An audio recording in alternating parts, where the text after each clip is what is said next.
Hello my dear coloring friends! In this video, we're gonna look at the pages I managed to complete in the month of May. Now you can see there are not that many books, but I did multiple pages in each book, so that's what I'm gonna show you, and a few surprises at the end. But we're first gonna start with the books, of course. So let me put these aside and focus on Small Victories first. It's a book that I got fairly recently, in March, end of March. And I forgot to show you this one in April, but I managed to complete this one in April. This was the first page I did here. I only used a limited palette, so a few greens and a few pinks, and I think this is ivory. I used mainly Faber-Castell polychromos, but I also tried out a few Pablos in the green. So some of this green, like this, is with Pablos. Yeah, I thought I would keep it sort of coherent and consistent with the color scheme in all these little flowers and bugs and a butterfly. And I really enjoyed doing this one. I think it was a great start to this book. So this is the first page I wanted to show you. And the second one, which I did complete in May, at the end of May, is this one. I used Caran d'Ache luminance pencils, and I also used, if you can see here, just a little bit of glitter shine for the purple. I used the Faber-Castell Pit Artist Pen Metallic, so that's what you see there. I tried to keep the two bouquets in the same color range, but I played a little bit with how I used the colors.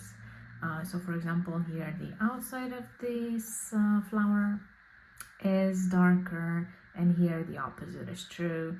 So I thought I would create contrast a little bit like that, and also with the blue and the orange have these contrasting colors. Another one for this sort of neon green here, so all the leaves, I did that with a gel pen, with a Signal gel pen. So that's also a little bit different. And here's a close-up of the first bouquet and the second bouquet. I'm really enjoying this little book so far, and I definitely plan on doing more in it. So these are two pages in Johanna's Small Victories. And what we're gonna do next is head over to Coco in Pocket Room. This is one that I just keep for, if you will, simple mindless coloring. I use alcohol markers in this one because it's just one-sided. It's also just Amazon paper, and it bleeds through. But I'm having a lot of fun whenever I do a page in this book. So let me show you what I ended up coloring. This was the first one. It's a bedroom. All the alcohol markers are Pro Marker Brush from Winsor & Newton. Wonderful alcohol markers. I recommend them. They glide. They're so smooth. They're really nice to use. And that's the first one I did. And then I went to doing this sort of bohemian living room. I used a different scheme here in terms of colors, a different color palette. And then I had such a good time that I thought, well, let me continue, let me keep going. I turned the page, and I ended up doing this one as well, which is an attic, a room in the attic somewhere. So it's a lot of browns. Yeah. And what can I say? Sometimes simple is the way to go. Sometimes you just want to enjoy a little bit of mindless coloring. I do that on the couch when I watch a series, one of my favorite series actually. I don't know if you've ever watched it. It's called Scandal. It's written by Shonda Rhimes, the one who is also behind Grey's Anatomy. And it's, yeah, addicting, I have to say. So I watched that series, and I colored a little bit, and this is what I call a good evening sometimes. What about you? What do you color? Do you also color in front of the TV or on the couch? Or do you have a desk and you prefer to sit at a desk when you color? I'd love to know because I've seen both. And I have to say I tend to color more on a sofa rather than at a desk. Third book, we're going back to Johanna. This is 30 Days of Creativity. And I was quite busy in this book as well. So this one I did in April, and this one I did in May.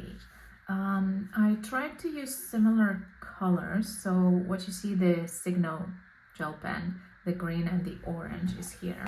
I'm gonna bring it closer to you, sort of try to catch the light so you can see the reflection. It's beautiful when it's in the sun and you look at it. Here, yeah.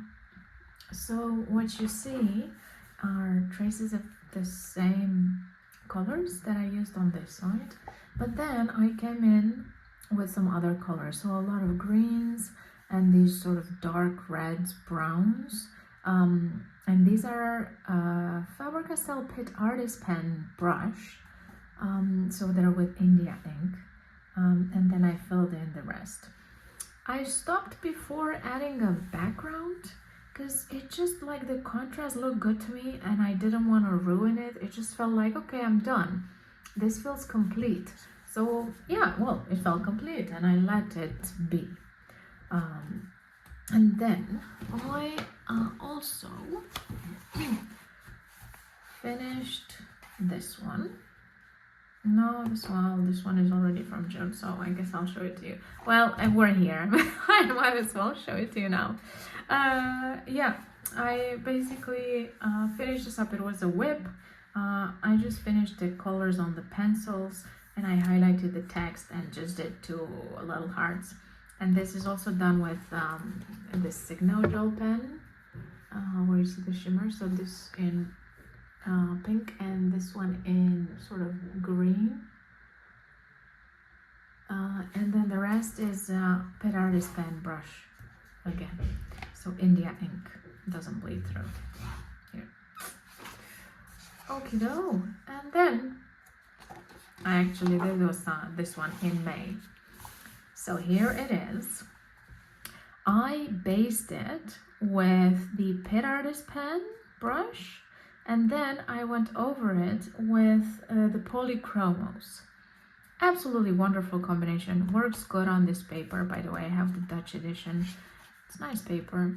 And this one is a special one because I did it as a buddy color with cat coloring.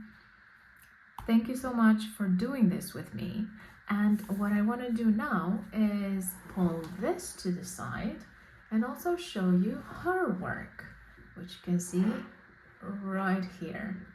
I find it beautiful. I find the contrast really nice. I really enjoy the fact that she chose to color the entire page. And I think the colors complement each other nicely. It's a happy page when I look at it. It gives me joy. Also, knowing that we colored this together gave me the boost to try to do as good a job as possible. And I really enjoyed working with you together on coloring this page. So please go and check her out as well. She has many more other interesting things to show on her channel. And then this concludes the colored pages, but wait, this is when the surprises come. So I colored in these 3 books, but in addition to these, maybe you will have saw in a previous video where I mentioned that I started art school. So I'm doing it online. I'm doing it for fun, as a hobby. I'm just enjoying this journey so much. But I started working on my assignments and I wanted to show it to you. So I call this little fella the Eggman. Basically the assignment was to start with this, which is just a sketch that's very old from medicine apparently, so this already exists, right? And then they were like, well, start with this and then draw the body or whatever you want it to look like. The brief was very open. It didn't have to be a body. And then I thought, let me give it a try. I also don't know how to draw a body, and I just felt inspired to do this basically. So I started with a contour And then I did the eggs, or at least what looked like eggs to me afterwards, hence the Eggman. And then I wanted to add a little bit of contrast, but also some, I don't even know how to call it, symmetry, I guess. So I took an inspiration from the lines of his hair and did these lines like this.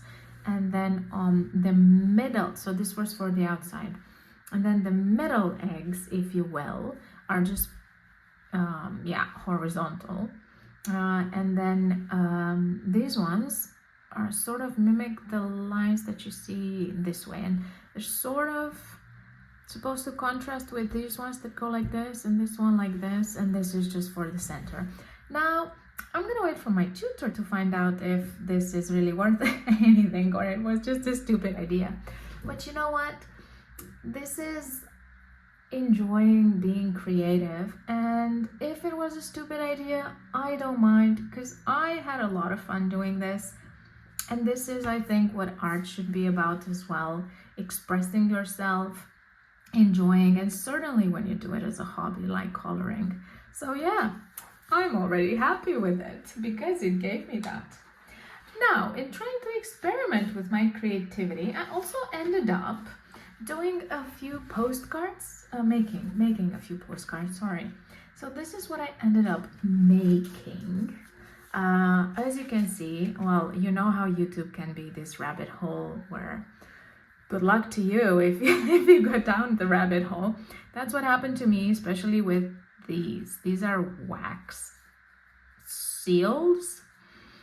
So I discovered this exists and that it's wonderful, and I wanted to give it a try. So these are my attempts of using wax seals. But then I wanted to use them creatively. So I used some watercolor on the back. Maybe I can show it to you a little closer.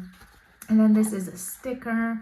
And then this, I bought this fabric, I guess, or please you tell me how you call this, what it is. But basically I cut a piece and then I glued it. And I did this, I thought, to frame it nicely. And I also bought these dried, plants, leaves kind of thing. These are also the same. Well, they look different, but this is smaller. This is an A6 format. And I thought maybe it's nice as a postcard. It's thoughtful. It says thank you. It's 3D. You can write a nice message in the back. It fits in an envelope. I got this one with an envelope actually. And the same. I thought, well, you can write something nice here and send it to someone. So I wonder if anyone is ever interested in this or if I'm gonna end up sending a lot of postcards myself.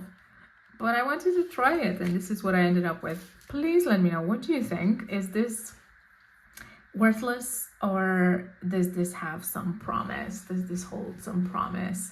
I'm really curious to hear what you think. Do they look okay? Are they terrible? Would you never ever send something like this, or would you potentially? Because I don't know. But either way, this is what I have to show you for now. That was what I did in May. I'm so excited for June. I already started working on some pages for June.